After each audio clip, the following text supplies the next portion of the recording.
ಪ್ರತಿಯೊಬ್ಬ ಮನುಷ್ಯನು ಹುಟ್ಟುತ್ತಾನೆ, ಸಾಯ್ತಾನೆ. ನಡುವೆ ಒಂದು ಜೀವನ ಮಾರ್ಗ ಇದೆ.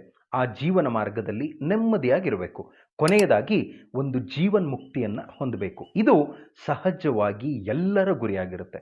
ಇಂತಹ ಗುರಿಯನ್ನು ತಲುಪಲಿಕ್ಕೆ ನಮ್ಮ ಸನಾತನ ಪರಂಪರೆಯ ಆದಿ ಜಗದ್ಗುರು ಶ್ರೀ ಶಂಕರ ಭಗವತ್ಪಾದಾಚಾರ್ಯರು ಒಂದು ಸುಂದರವಾದ ಉಪದೇಶವನ್ನು ಅವರ ತತ್ವದಲ್ಲಿ ನೀಡಿದ್ದಾರೆ.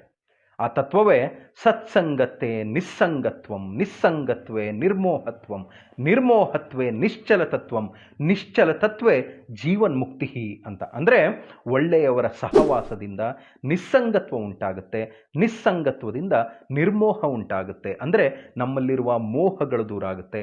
ಯಾವಾಗ ಮೋಹಗಳು ದೂರ ಆಗುತ್ತೋ ಆಗ ಒಂದು ನಿಶ್ಚಲ ತತ್ವ ನಮ್ಮಲ್ಲಿ ಸೃಷ್ಟಿಯಾಗುತ್ತೆ. ಅಂದರೆ ನಾವು ಸ್ಥಿತಪ್ರಜ್ಞ ಮನಸ್ಥಿತಿಗೆ ತಲುಪ್ತೀವಿ. ಆ ಸ್ಥಿತಪ್ರಜ್ಞ ಮನಸ್ಥಿತಿಯೇ ನಮಗೆ ಜೀವನದ ಮುಕ್ತಿಯನ್ನು ನೀಡುತ್ತೆ ಅಂತ ಅದ್ಭುತವಾದ ಸಾಲುಗಳನ್ನು